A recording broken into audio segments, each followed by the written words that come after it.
Bismillahirrahmanirrahim. Assalamualaikum warahmatullahi wabarakatuh. Alhamdulillahi rabbil alamin. Wassalatu wassalamu ala asyrafil anbiya'i wal mursalin nabiyyina Muhammadin wa ala alihi wa sahbihi ajma'in.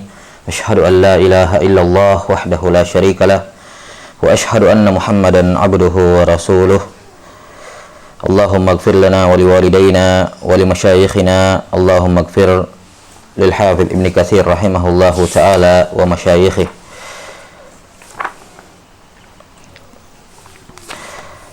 Qala al-Imam Al-Hafidz Abil Fida Ismail bin Umar bin Katsir rahimahullahu taala al-mutawaffa sanah 774 min al-hijratin nabawiyyah fi ikhtisar ulumil hadits. Qala mas'alah at-taibu min al-kadhibi fi haditsin nas tuqbalu riwayatuhu khilafan li Abi Bakrin as-Sayrafi fa amma in kana qad kadzaba fil hadits muta'ammida فنقل ابن الصلاح عن أحمد بن حنبل وأبي بكر الحميدي شيخ البخاري أنه لا تقبل روايته أبدا. وقال أبو المظفر السمعاني رحمه الله من كذب في خبر واحد وجب إسقاط ما تقدم من حديثه. طيب قال رحمه الله تعالى مسألة orang yang bertaubat dari berdusta dalam hadis Rasulullah Sallallahu Alaihi Wasallam. Orang yang bertobat ya dari berdusta pada hadis nas, afwan. At-taibu minal kadhibi fi hadis nas. Orang yang bertobat dari dosa berdusta dalam ucapan keseharian. Ya, atau sebelumnya sebagaimana sudah disebutkan bahwasanya as-sidq, kejujuran itu merupakan salah satu prasyarat utama pada perawi. Ya, salah satu prasyarat utama pada seorang perawi. Jujur, as-sidq. Karena itulah siapa yang kadzib, berdusta, ya, siapa yang kedapatan berdusta, maka riwayatnya tertolak. Nah, al-kadzib itu nau'an. Kadzib itu ada dua bentuk. Yang pertama, al-kadzibu fi hadisin Nabi sallallahu alaihi wasallam. Berdusta dalam hadis Rasulullah sallallahu alaihi wasallam. Yakni walau marrah, walaupun cuma satu kali seumur hidup. Iya. Ini yang pertama. Yang kedua adalah al-kadzibu fi hadisin nas. Berdusta pada ucapan keseharian, tidak ada hubungannya dengan dengan hadis nabawi. Dia mengatakan saya melakukan ini padahal tidak. Saya tidak melakukan ini padahal iya. Ini kadzib fi hadisin nas. Dia berdusta dalam ucapan keseharian. Baik. Dan dalam masalah jarh wa ta'dil sebagaimana yang akan datang, bahwa al-kadzib fi hadisin nabi itu derajatnya kadzab. Derajatnya apa? Kadzab, dan hadisnya dihukumi maudhu. Dia dikatakan kadzab dan hadisnya dikatakan maudhu. Kalau kadzibnya dalam hadis Nabi sallallahu alaihi wasallam. Adapun kalau kadzibnya fi hadisin nas, maka dia dikatakan muttaham bil kadzib. Statusnya dikatakan muttaham bil kadzib. Dan hadisnya dikatakan matruk. Ya, hadisnya dikatakan apa? Matruk. Iya. Jadi siapa yang berdusta atas nama Nabi sallallahu alaihi wasallam atau tidak, maka dia ini ditolak riwayatnya. Ya. Baik dalam hadis Nabi ataupun bukan, maksud saya. Maka ditolak riwayatnya. Walaupun derajatnya berbeda, tapi dua-duanya mardud, ya, tertolak. La yasluhu fi syawahid wal mutaba'at tentunya. Nah, sekarang permasalahannya adalah bagaimana kalau seorang yang kedapatan atau dia statusnya sudah dikatakan kadzab ini orang. Ya.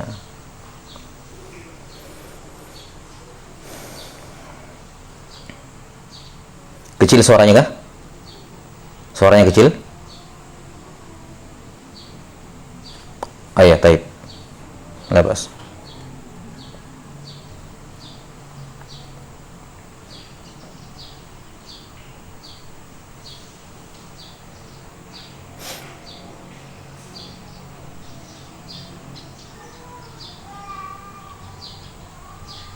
Baik, Kaif Saud? Sudah jelas? Sudah besar?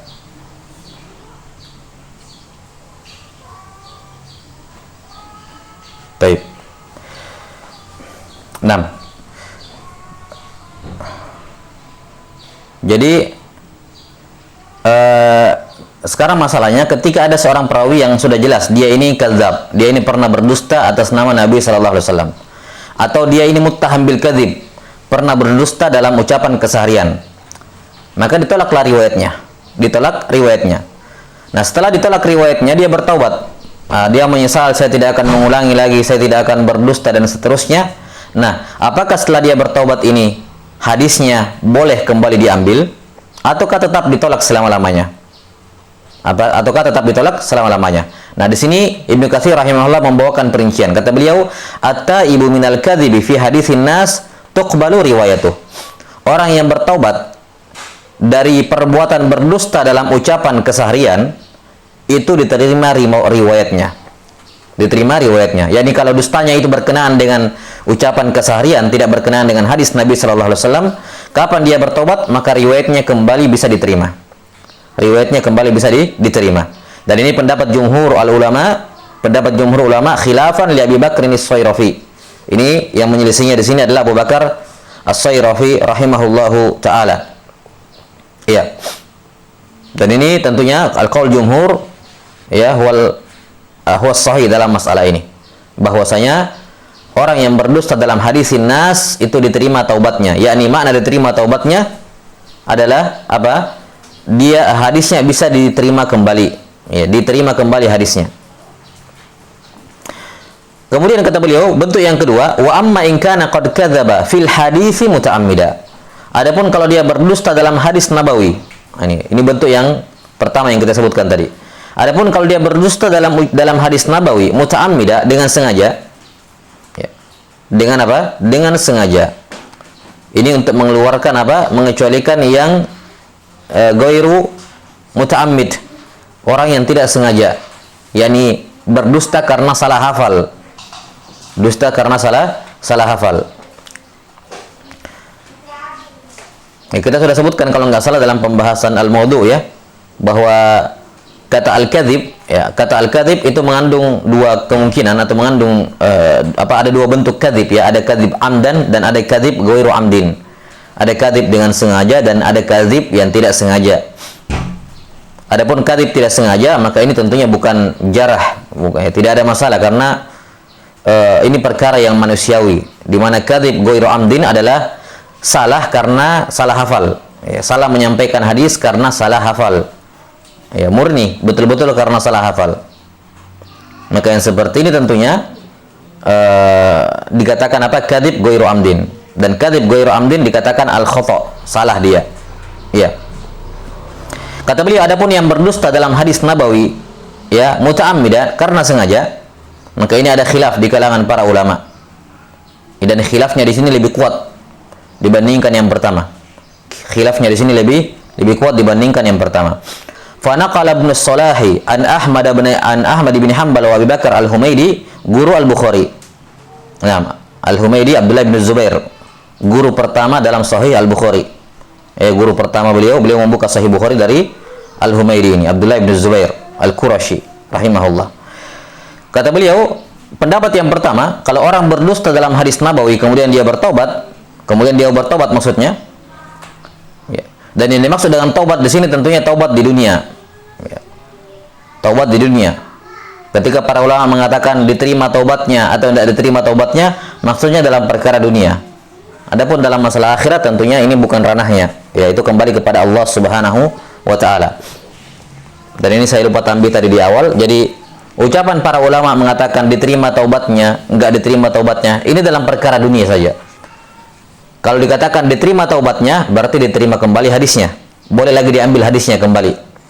Tapi kalau tidak diterima taubatnya, ya di dunia, berarti enggak diterima hadisnya. Walaupun dia sudah menyatakan penyesalan dan taubatnya, hadisnya tetap tidak boleh diterima selama-lamanya. Ya, adapun masalah dia dengan Allah, maka Allah Ta'ala mengampuni seluruh dosa tentunya. Kata beliau di sini, Ibnu Salah mengutip atau menukil dari Imam Ahmad dan Al-Humaidi mengatakan bahwa tidak diterima riwayatnya orang yang berdusta dalam hadis nabawi selama-lamanya, walaupun dia tobat. Walaupun dia tobat. Walaupun dia menyesal, pokoknya enggak diterima lagi. 6. Wa qala Abdul Mudhaffar As-Sam'ani rahimahullah, man kadzaba fi khabarin wahid wajaba isqatu ma taqaddama min haditsih.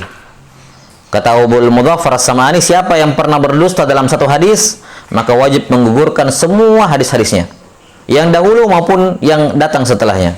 Yang sebelum kedapatan dia berdusta atau setelah kedapatan dia berdusta, digugurkan seluruhnya. Baik. Ini pendapat yang pertama, yang mengatakan bahwasanya orang yang yakdzibu fi hadisin atau kadziba fi hadisin Nabi sallallahu alaihi wasallam muta'ammida, ini la tuqbalu taubatuh. La tuqbalu taubatuh, yakni dalam artian tidak diterima lagi hadisnya setelah itu. 6. Pendapat yang kedua, ini tidak dibawakan di sini oleh Ibnu Katsir rahimahullahu taala. Pendapat yang kedua mengatakan bahwasanya tuqbalu taubatuh, diterima taubatnya orang yang berdusta dalam hadis. Jadi disamakan kasusnya dengan bentuk yang pertama, berdusta dalam ucapan keseharian. Ya, berdusta dalam ucapan keseharian, kita sudah sebutkan tadi jumhur ulama menerima taubatnya. Nah, pendapat yang kedua dalam masalah ini, dalam masalah berdusta atas dalam hadis Nabi, ya, mengatakan bahwasanya berdusta dalam hadis nabawi itu diterima taubatnya. Diterima taubatnya. Baik, koneksi antum kayaknya kurang bagus ya.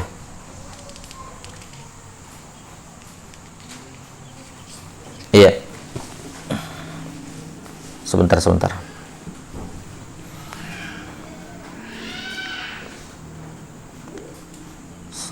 Di sini kalau barnya warna kuning, yang lemah internetnya di mana?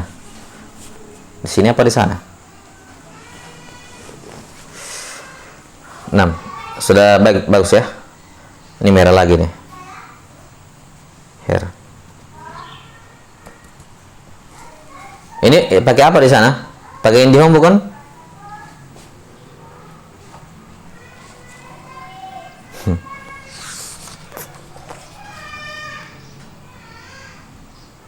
Indosat. Oh, pakai seller. Here. La ba'sa. Kev, sekarang gimana suaranya? Lanjut ya. Tape sudah bagus, saya lihat barnya. Tape. Jadi pendapat yang kedua, jadi kita katakan berdusta atas nama Nabi, berdusta dalam hadis nabawi. Ya, orang yang berdusta dalam hadis nabawi, ketika dia bertaubat, maka ada dua pendapat di kalangan para ulama. Pendapat yang pertama, Ibnu Salah rahimahullah nukil dari Imam Ahmad dan Al-Humaidi mengatakan la tuqbalu taubatuhu, yakni ditolak semua riwayatnya selama-lamanya. Tidak diterima taubatnya, yakni walaupun dia taubat itu urusan dia dengan Allah, adapun hadisnya enggak diterima lagi. 6. Pendapat yang kedua mengatakan bahwasanya hadisnya tetap diterima, taubatnya diterima. Ya, siapa yang berdusta dalam hadis nabawi, ya, kemudian dia bertaubat, maka hadisnya diterima. Diterima. 6. Dan ini adalah pendapat kebanyakan ulama. Bahwasanya orang yang pernah berdusta dalam hadis nabawi, kemudian setelah itu taubat dan memperbaiki taubatnya, maka riwayatnya setelah itu diterima. Diterima. Dan ini pendapat dari aksarul ulama, pendapat kebanyakan ulama, dan ini yang dirajihkan oleh Imam An-Nawawi, yang dipilih oleh Imam An-Nawawi rahimahullahu taala. Ya. Di mana Imam An-Nawawi rahimahullahu taala berkata, wal mukhtar al-azhar qabulu taubatihi ka ghairihi min anwa'il fisq. Kata Imam An-Nawawi rahimahullah, pendapat yang terpilih yang paling kuat adalah riwayatnya tetap diterima, taubatnya tetap diterima, sama seperti pelaku kefasikan yang lain. yang lain, diterima riwayatnya. 6. Kata Imam Nawawi rahimahullah, Al-Mukhtar dalam Muqaddimah Sahih Muslim, ya. Dalam Syarah Muslim maksud saya, beliau mengatakan Al-Mukhtar al-qat'u bi sihhati taubatihi wa qabulu riwayatihi ka syahadatihi kal kafiri idza aslam. Nah, beliau menguatkan pendapat yang beliau pilih ini dengan dalil, ya, dalil dengan kias. Kata beliau, pendapat yang terpilih adalah dipastikan atau kita menerima taubatnya, dikatakan taubatnya sahih, sehingga riwayatnya bisa diterima setelah itu sebagaimana persaksiannya, sebagaimana syahadahnya. Kal kafir idza aslam, sebagaimana orang kafir kalau dia sudah masuk Islam. Maksudnya di sini, yang dimaksud di sini oleh Imam Nawawi rahimahullahu taala, bahwasanya apa alasannya menolak riwayat orang yang bertobat dari hadis Nabawi? Kenapa ditolak? Kalau dia berdusta dalam ucapan keseharian, jelas sampai sini ya. Kalau dia berdusta dalam ucapan keseharian, lantas dia bertaubat, kan diterima taubatnya.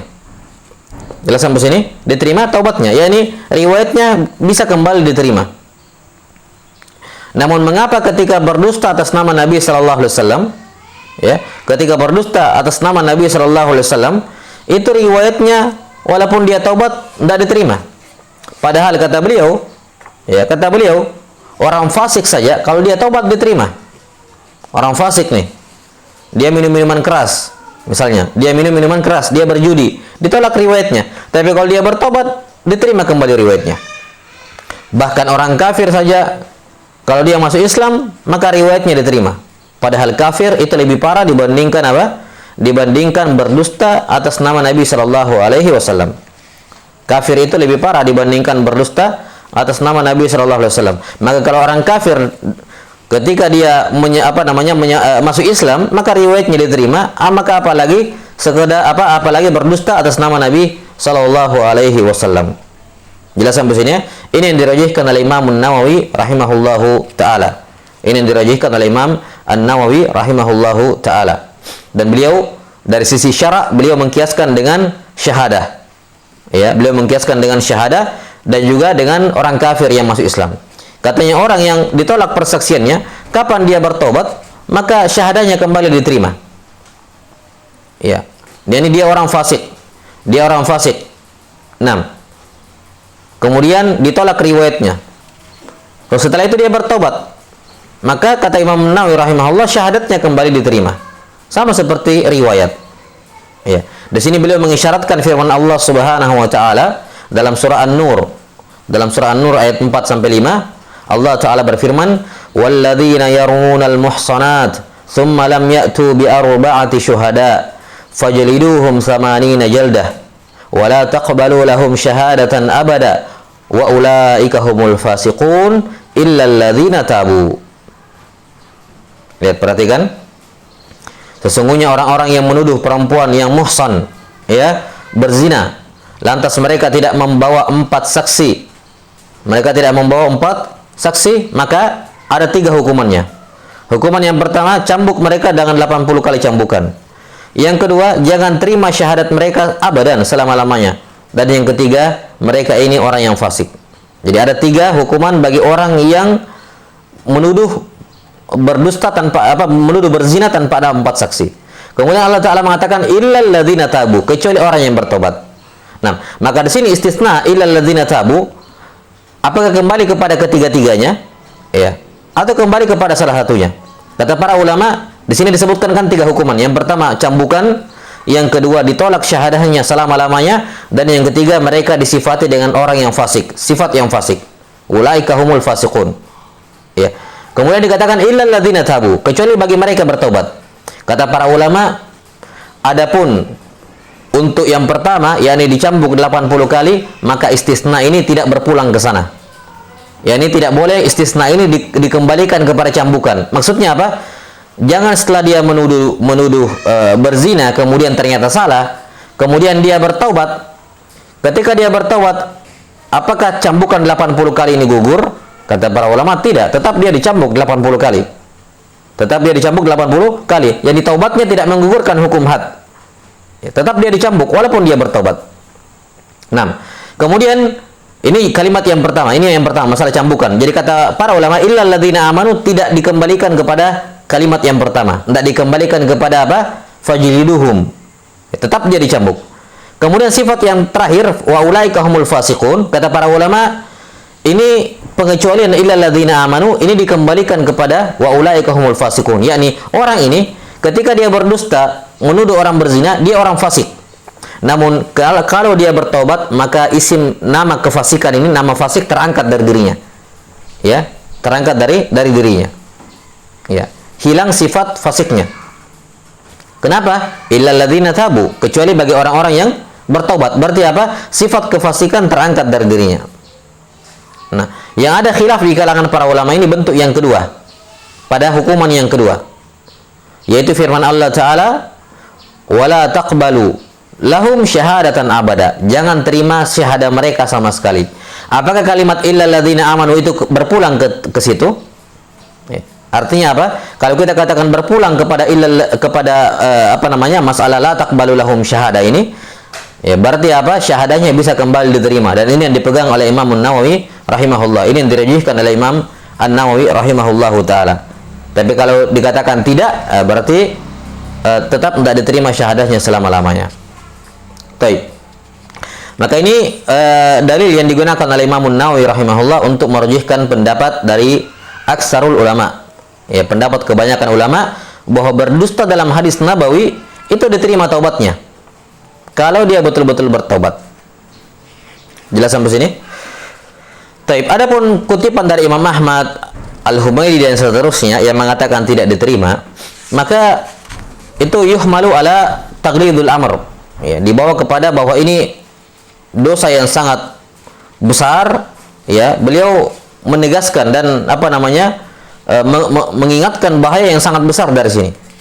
Dan tidak diragukan berdusta atas nama Nabi sallallahu alaihi wasallam dosanya tidak sama seperti berdusta pada ucapan keseharian, tidak sama tentunya. Jauh berbeda. Cuman dalam masalah apakah diterima taubatnya, maka ini jawabannya sama. Kata Imam An-Nawawi rahimahullah, sama saja. Karena kalau orang berdusta dalam ucapan keseharian, ya, dia berdusta dalam ucapan keseharian. 6. Lantas dia taubat. Dia terima taubatnya. Padahal ini manusia, ini orang biasa. Dia berdusta kepada orang biasa, berdusta atas nama orang biasa, ya. Lantas dia taubat, diterima taubatnya. Lantas mengapa ketika dia berdusta atas nama Nabi sallallahu alaihi wasallam kemudian dia bertaubat karena nabi? Tentunya kalau dia taubat lebih serius taubatnya dibandingkan kalau saya berkata mengatasnamakan si Muhammad misalnya, atau si Zaid teman saya. Zaid berkata demikian, padahal tidak demikian. Ini kan kadzib. Kemudian saya bertobat, saya bertobat ini salah. Ya. Saya bertobat, maka riwayat saya kembali diterima. Kan begitu. Nah, sekarang kalau seorang mengatakan Rasulullah SAW bersabda, kemudian dia takut kepada Allah, ini Nabi ini, Nabi Muhammad SAW lebih besar dibandingkan Zaid. Lantas dia bertobat. Bukankah lebih layak dia diterima? Maksudnya di sini adalah apa? Taubatnya lebih serius dibandingkan bertobat dari dosa biasa, karena ini dia sadar betul siapa yang dia dustakan namanya, yakni Nabi sallallahu alaihi wasallam. Ya. Maka ini pendapat yang kedua yang dirajihkan oleh Imam An-Nawawi rahimahullahu taala, bahwa al-kadzibu fi hadisin Nabi itu tuqbalu taubatuhu, diterima taubatnya, wa tuqbalu riwayatuhu, diterima apa? Riwayatnya. Nah, wallahu taala alam bisawab.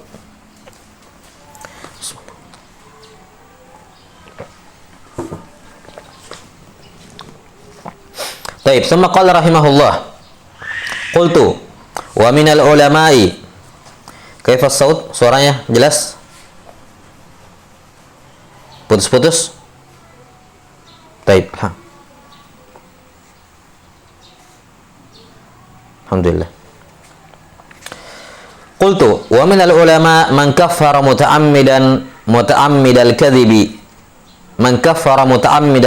fil haditsin nabawi wa minhum man yuhattimu qatlah. Kata beliau, di antara ulama ada yang mengkafirkan orang yang sengaja berdusta dalam hadis nabawi. Di antara ulama ada yang mengkafirkan orang yang berdusta dalam hadis nabawi. Bahkan sebagian ada yang mengatakan hukumannya adalah hukuman mati. Dihukum dengan hukuman mati. Baik.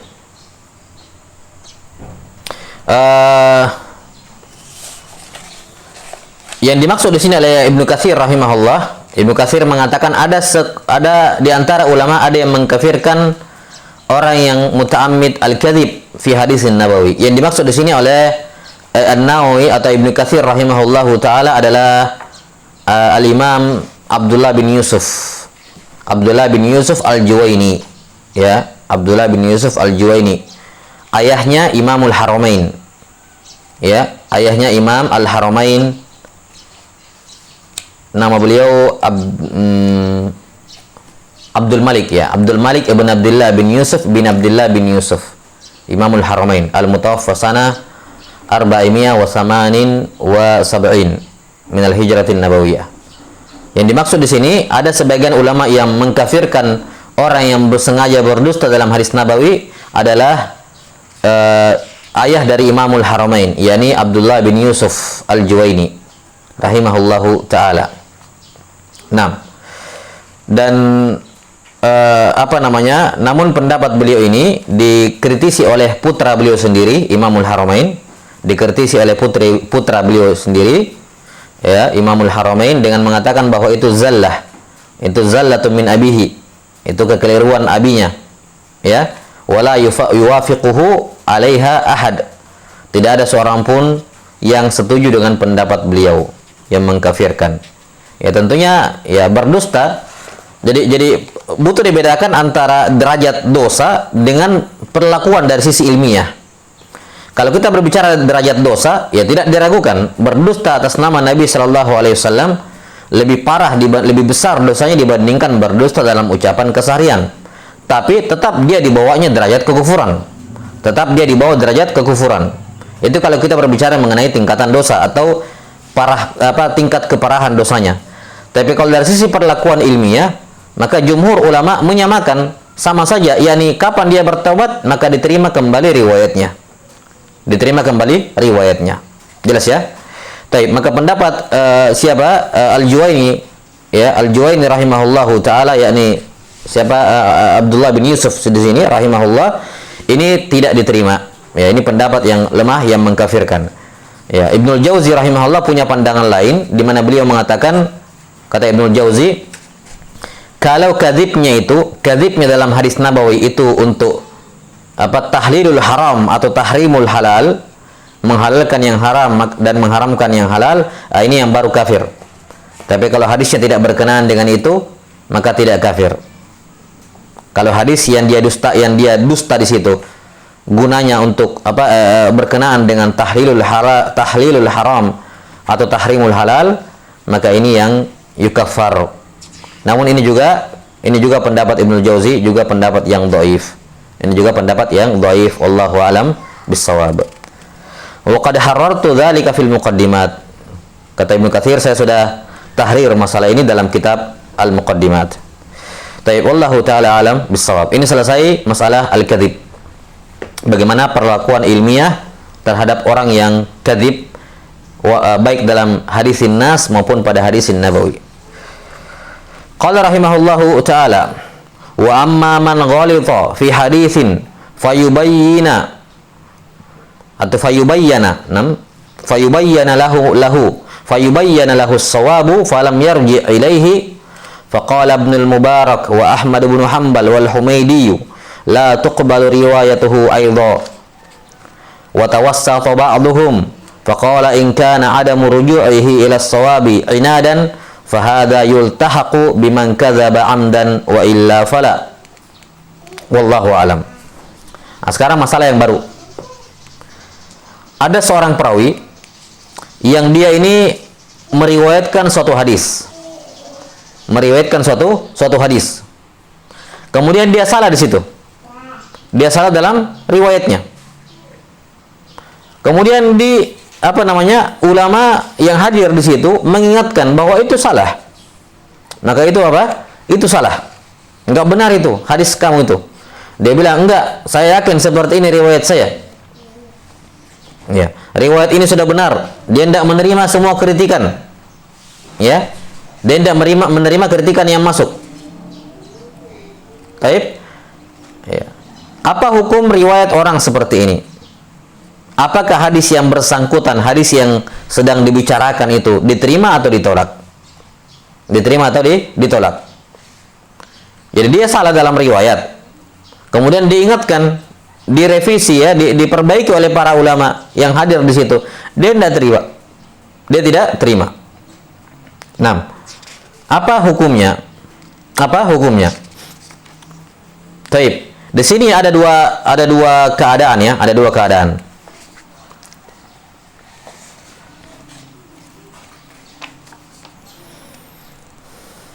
Terputus ya.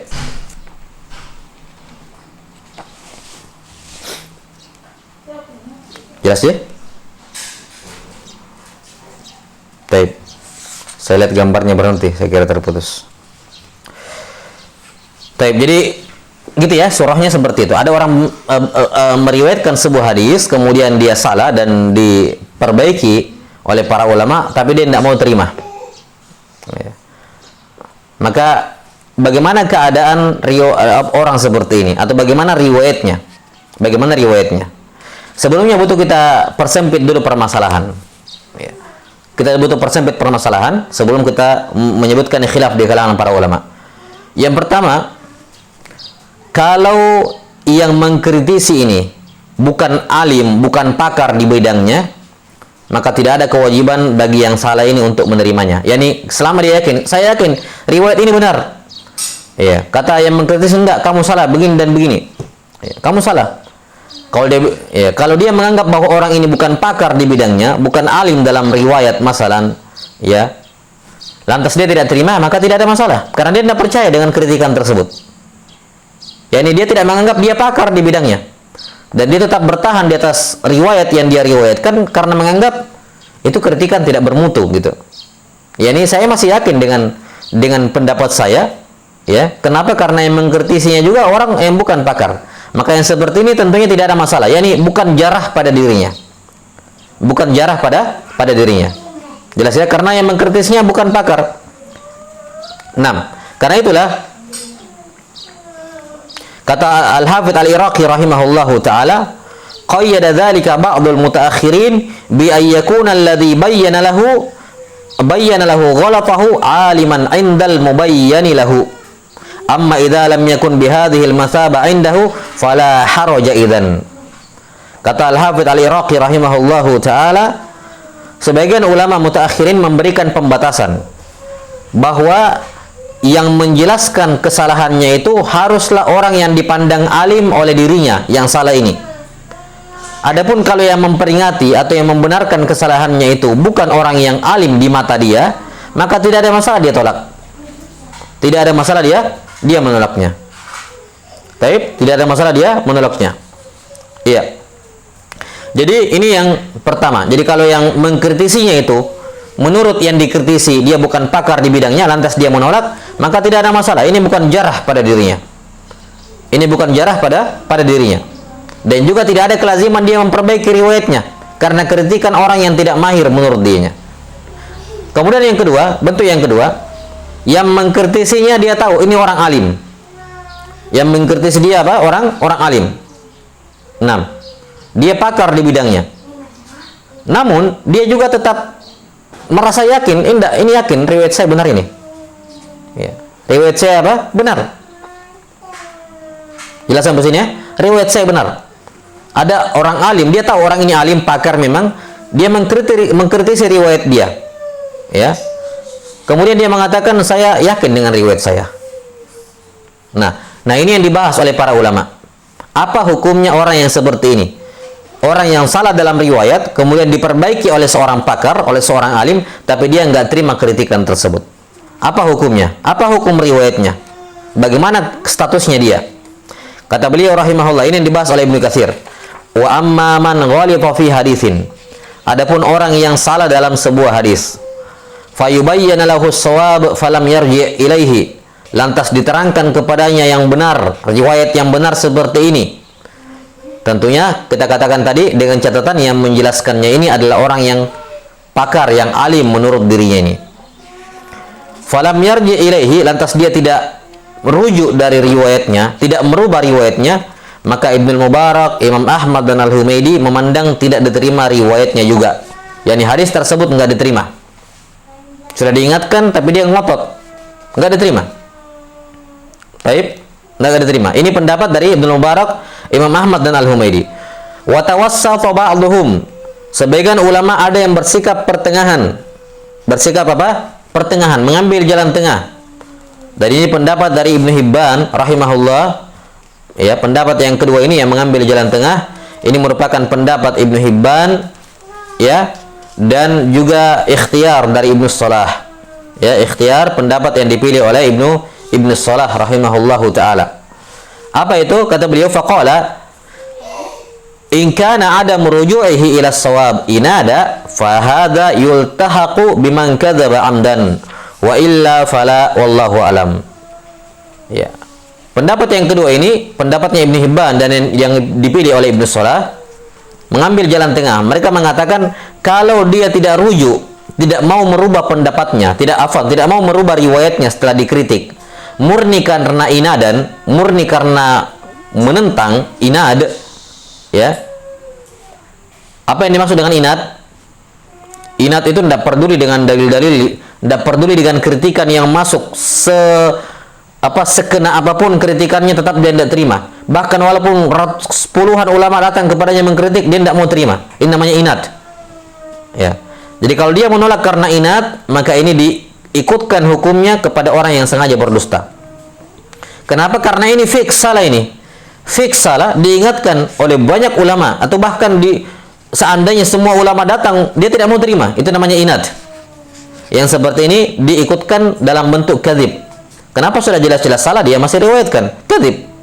Nah, wa illa fala. Tapi kalau dia menolak bukan karena inadan, bukan karena menentang, misalnya memang orangnya pakar di bidangnya, tapi baru satu orang, saya masih pede dengan riwayat saya kalau cuma satu orang, dua orang, ya, gitu misalnya. Jadi dia murni karena masih memandang, enggak, ini dugaan besar saya, riwayat saya benar. Ada memang yang kritik, ya, dia mungkin menampung kritiknya, tapi tetap dia meyakini, bukan karena inat, bukan karena menentang. Yakni misalnya, ya, contoh yang yang bukan inat, misalnya kalau cuman dua orang yang kritik, yang lainnya kan masih banyak. Tapi pada jumlah tertentu, ketika sudah banyak kritikan padanya, kemudian dia rujuk, ini berarti dia bukan inat. Kenapa? Dia hanya kurang yakin dengan kritikan tersebut. Tapi ketika kritikan banyak datang dari banyak orang, kemudian dia rujuk, ini bukan inat namanya. Ya, maka yang seperti ini diterima riwayatnya. Diterima riwayatnya. Tidak bisa diikutkan ke dalam kategori orang yang berdusta.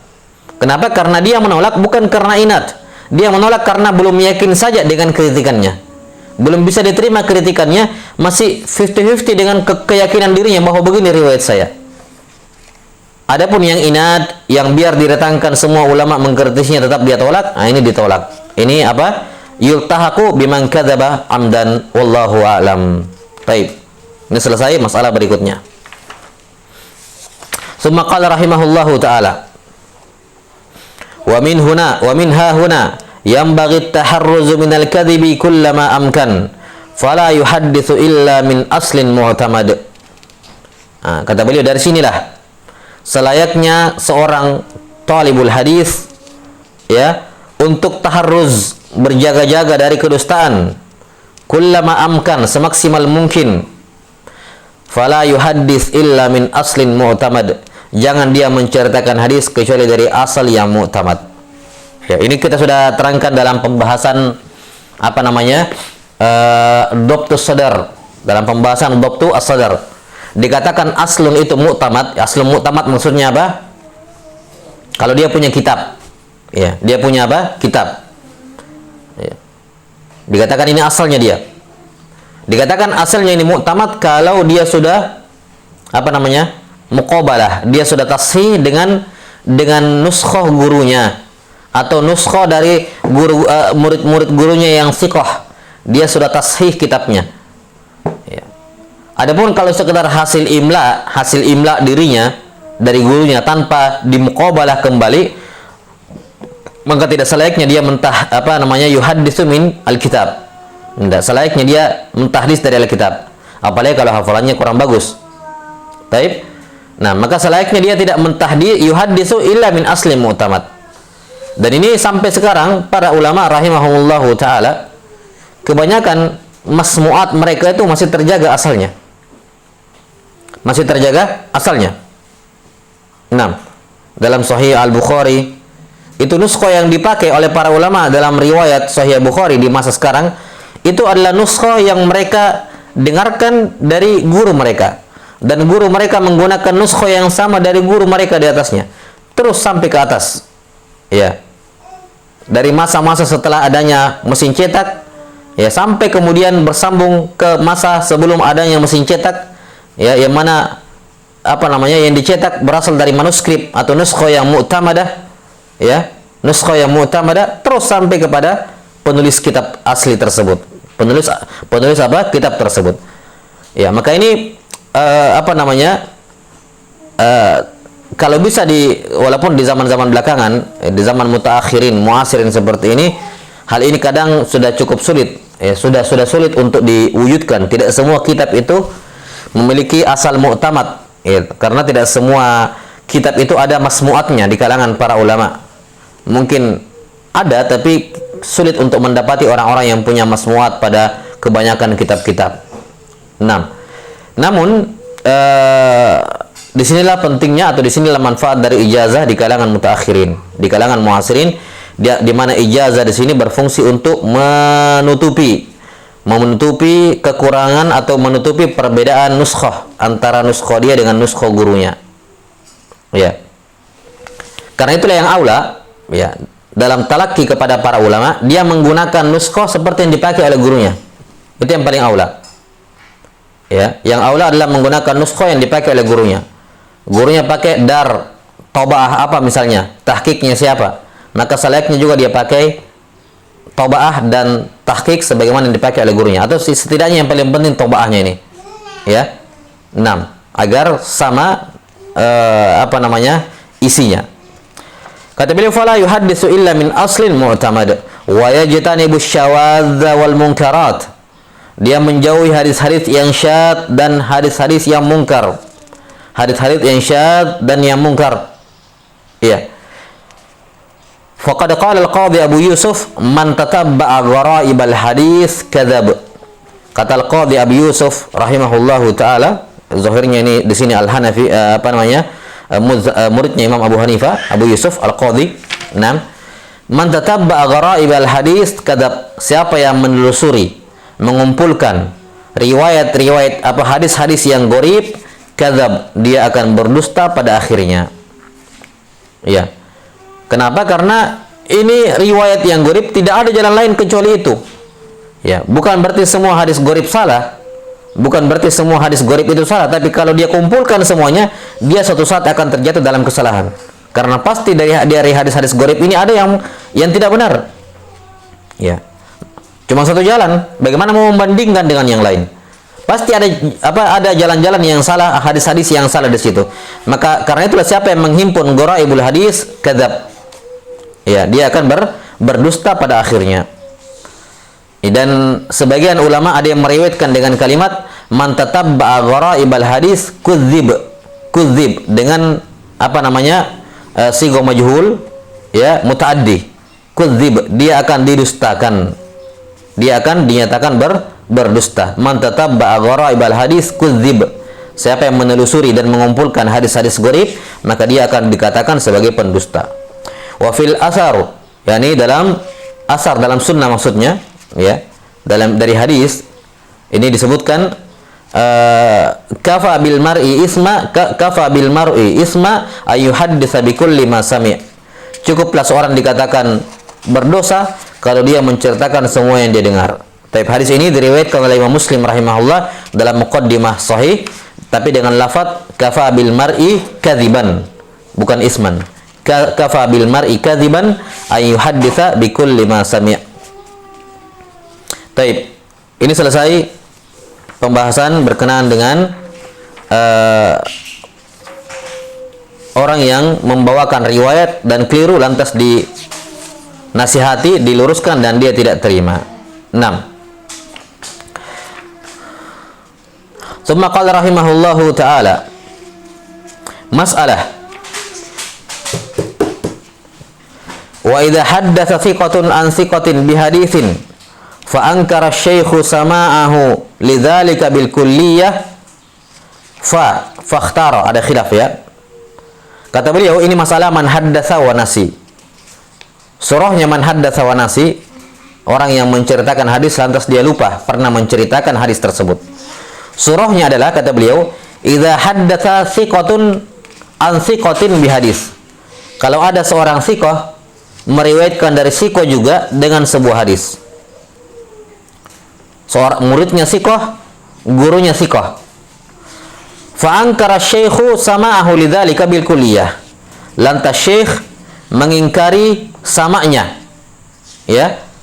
Syekhnya apa? Si guru itu ya, mengingkari samanya bil kulliyah. Yang dimaksud dengan bil kulliyah di sini raddahu raddan jaziman. Dia tolak dengan pasti bahwa itu jelas bukan hadis saya. Itu kadzibun alayya, itu dusta atas nama saya. Jelas ya? Ini namanya apa namanya? Fa ankara syaikhu sama'ahu lidzalika bil kulliyah, yakni raddahu raddan jazima. Dia pastikan, dia menolak secara pasti bahwa itu bukan hadis saya, itu dusta atas nama saya, ini ditambahkan dalam hadis saya dan seterusnya. Dia pastikan itu. Maka apa hukumnya? Fakhtara Ibnu Salahi alla tuqbalu riwayatuhu anhu li jazmihi bi inkarihi. Maka Ibnu Salah rahimahullah memandang tidak diterima, kata Ibnu Salah tidak diterima riwayatnya dikarenakan dia memastikan pengingkaran. Dia mengingkarnya dengan pasti. Itu bukan riwayat saya, itu dusta atas nama saya, itu tambahan dalam hadis saya oleh orang lain, bukan saya. Kata Ibnu Salah, ya, tidak diterima hadis tersebut. Hadis yang bersangkutan, bukan semua hadisnya. Hadis yang bersangkutan itu yang dia tolak itu, yang dia tolak dengan tegas, itu nggak diterima hadis tersebut. Ini tidak berbicara mengenai hadisnya secara umum, tapi khusus hadis yang dia tolak itu. Nah, sekarang kalau si guru menolak, si guru mengatakan ini dusta atas nama saya. Lantas bagaimana dengan si murid? Apakah murid ini berarti kamu ini dusta atas nama gurumu? Gurumu jelas menolak, tapi kamu mengaku-ngaku punya riwayat seperti ini dari dirinya. Apakah ketika guru menolak dengan tegas itu menjadi jarah bagi si murid? Kata beliau, wala yaqdahu dzalika fi adalati rawi anhu fi ma'adah. Dan ini tidak menjadikan adalah muridnya itu yaqdahu atau yuqdahu wala yaqdahu dzalika fi adalati rawi anhu. Ya, fi ma'adah. Dan itu tidak merusak adalah si perawi ini, si muridnya ini secara umum dalam semua hadis-hadis yang lain. Yani hadis ini yang dibawakan oleh muridnya ditolak, yakni hadis ini saja. Adapun di hadis-hadis yang lain dia tetap thiqah. Karena sudah diingatkan dari awal thiqatun an thiqatin. Thiqatun an thiqatin. Jadi dua-duanya thiqah. Dua-duanya thiqah. Baik. Sudah ya? Jadi ditolak riwayatnya, kata Ibnu Salah, kalau dia pastikan, dia tolak secara pasti. Ya. Dia tolak secara pasti. Adapun si murid, dia tidak doif karena itu. Tidak juga dikatakan dia tertuduh berdusta. Enggak juga, karena dia rawi thiqah. Walaupun kan masing-masing klaimnya ini saling memberatkan satu sama lain. Si murid mengatakan, enggak, ini saya dengar dari guru. Si guru yang mengatakan, enggak, itu dusta atas nama saya. Maka di sini apa? Pernyataan masing-masing dari keduanya ini lawazimnya mendustakan yang lain, kan begitu ya. Ketika si murid mengatakan saya yakin saya mendengar hadis ini dari guru, maka di sini terkandung ya, bukan apa namanya, kita hanya mau lihat dari sisi hukumnya nanti, terkandung bahwa guru saya ini salah gitu. Ketika si murid mengatakan bahwa enggak, ini dusta atas nama saya, maka terkandung di dalamnya, ini murid saya ini bohong ini atas nama saya. Ya. Maka yang seperti ini tidak bisa klaim dari satu pihak digunakan untuk menggugurkan yang lain karena mereka sama-sama sikoh, maka tasaqata, kata para ulama, klaim keduanya ini sama-sama gugur sehingga hadis ini tidak bisa dipakai berdalil kalau ditolak secara tegas oleh si guru. 6. Kata siapa?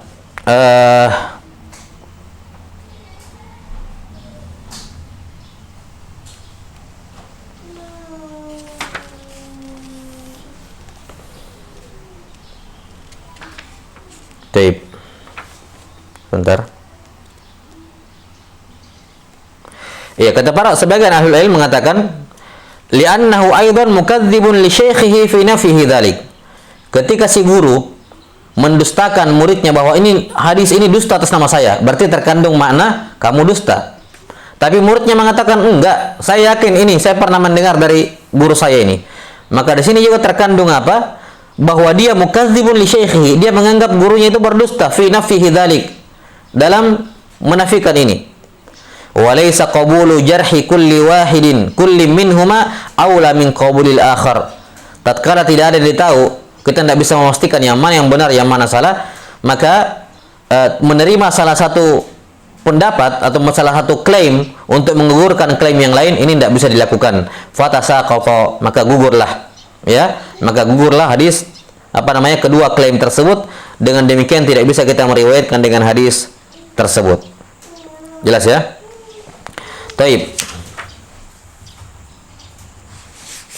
Kemudian kata Ibnu Salah rahimahullahu taala, bi khilafi ma idza qala la a'rifu hadzal hadis min sama'i fa innahu tuqbalu riwayatuhu anhu. Berbeda halnya kalau dia mengatakan, dia tidak menolak secara jazim, cuma dia mengatakan saya nggak tahu hadis ini dari sama saya nggak tahu, nggak kenal ini hadis. Jadi dia tidak menolak secara tegas, dia hanya mengatakan saya nggak kenal ini hadis, saya nggak kenal ini hadis, saya juga tidak bisa memastikan, cuman dugaan besar saya ini bukan hadis saya, cuman dia tidak pastikan, dugaan besar saya ini bukan hadis saya ini. Iya, jelas sampai sini. Kalau dia tidak menolak secara pasti, fa innahu tuqbalu riwayatuhu anhu, maka diterima riwayatnya darinya. Kenapa? Karena dia tidak memastikan secara jelas, secara tegas. Wa amma idza nasiyahu fa innal jumhura yaqbalunahu. Adapun kalau dia jelas-jelas mengatakan, "Oh, saya lupa itu riwayat saya atau bukan," saya tidak mengatakan iya, saya juga enggak mengatakan bukan, dan saya juga tidak punya dugaan besar dalam hal ini, dugaan besar saya hadis saya atau bukan, ya. Saya tidak punya dugaan besar di sini, cuman saya murni lupa ini hadis. Lupa saja. Nah, yang seperti ini kata beliau, fa innal jumhura yaqbalunahu, maka jumhur ulama menerimanya. Baik, wallahu taala alam bisawab. Jadi kesimpulan, nanti insyaallah kita lanjutkan dengan membawakan contoh-contoh. Kesimpulan masalah man haddatsa wa nasi, bahwa seorang guru ketika menceritakan hadis kemudian dia lupa, maka ini ada dua keadaan saja. Keadaan yang pertama, in raddahu raddan jazima, kalau dia tolak dengan penolakan yang tegas. Dia tolak dengan penolakan yang tegas dan bersifat memastikan, bukan riwayat saya, ini pasti bukan riwayat saya, ini dusta atas nama saya. Baik, ini dimasukkan dalam hadis saya. Pokoknya ini saya yakin 100% ini bukan hadis saya. Yang seperti ini ditolak hadisnya. yakni hadis yang bersangkutan ditolak. Bukan rawinya, bukan gurunya menjadi majruh, muridnya juga menjadi majruh sehingga ditolak semua riwayatnya. Enggak. Kita di sini hanya berbicara mengenai status hadisnya. Bisa diterima atau ditolak? Jawabannya ditolak. Adapun adalah dan si dobotnya perawi dan muridnya, ini tetap tidak ada masalah pada hadis-hadis yang lain, tetap diterima. Kita hanya berbicara mengenai hadis bi'ainihi ini. Baik. Ini yang pertama, in raddahu raddan jazima. Yang kedua, kalau dia tidak menafikannya, la yarudduhu raddan jazima. Dia tidak menolaknya dengan penolakan yang pasti. Atau raddahu raddan ihtimala. Atau dia menolaknya tapi penolakan yang sifatnya ada kemungkinan. Dia punya dugaan besar. Terserah dugaan besarnya. Oh, dugaan besar saya, ini hadis saya. Atau dugaan besar saya itu bukan hadis saya, tapi ada kemungkinan kecil itu dari hadis dia. Jadi yang jelas dia tidak yakin ini dugaan besar hadis saya, atau dugaan besar bukan hadis saya, atau nasyahu. Ini bentuk nasyah bisa digabungkan ke bentuk yang kedua. Nasyahu, dia lupa ini riwayatnya atau bukan. Saya nggak ingat pokoknya. Saya nggak ingat. Ya, kamu bilang riwayat saya, kamu mengatakan ini riwayat saya, tapi saya tidak bisa tolak, tapi saya juga tidak bisa menetapkan. Saya lupa. Ya, sudah. Maka bentuk yang kedua ini diterima riwayatnya. Diterima apa? Riwayatnya. Kenapa? Karena di sini si murid mengisbat. Murid apa? Mengisbat. Sementara guru menafikan. Fal musbit muqaddam ala nafi. Al musbit muqaddam ala nafi. Orang yang menetapkan didahulukan dibandingkan yang menafikan. Makanya diterima riwayatnya. Ya. Kalau ada yang bertanya, bukankah di bentuk yang pertama juga musbit muqaddam ala nafi? Si murid menetapkan itu riwayat gurunya, si guru menolak mentah-mentah 100%, pasti bukan hadis saya. Bukankah ini juga musbit muqaddam ala nafi? Kita katakan yang di sini ada indikator, ada qarinah yang membuat kita tidak bisa mengamalkan kaidah itu, al musbit muqaddam ala nafi. Apa qarinahnya? Yaitu si syekh menolak mentah-mentah 100%, yakin itu bukan riwayat dia. Dan kita di sini berbicara mengenai punya dia, riwayat dia, sehingga dia lebih tahu tentang riwayatnya. Maka kapan dia pastikan 100% bahwa itu bukan hadis dia, lantas muridnya mengatakan itu hadis kamu, ya, maka di sini tidak bisa dikatakan al-musbit muqaddam ala nafi. Kenapa? Karena an-nafi ini punya sisi penguat yang besar, yaitu ini hadis dia paling tahu tentang hadisnya, dan dia menolak 100% dengan kepastian. Pasti itu bukan riwayat saya. Maka qarinah inilah yang menyebabkan kita tidak bisa menerima ucapan al-musbit. Beda dia di keadaan yang kedua. Di keadaan yang kedua, dia menolak tapi tidak memastikan juga. Ya. Dia punya dugaan besar tapi tetap ada kemungkinan kecil. Atau dia mengatakan saya lupa. Maka di sini kita katakan berlakulah kaidah al-musbit muqaddam ala nafi, yang menetapkan lebih didahulukan dibandingkan yang menafikan. Taib, wallahu taala alam bisawab. Cukup sampai di sini, itu kesimpulan dalam masalah man haddatsa wa nasi. Insyaallah taala contoh-contohnya kita akan bacakan pada pertemuan selanjutnya pekan depan. Wal ilmu indallah, nasallallahu taala yu'allimana mimma yanfa'una wa yanfa'ana bima 'allamana, innahu waliyyu dzalika wal qadiru alaih. Subhanakallahumma wa bihamdik, asyhadu an la ilaha illa anta, astaghfiruka wa atubu ilaik. Walhamdulillahirabbil alamin. Wassalamualaikum warahmatullahi wabarakatuh.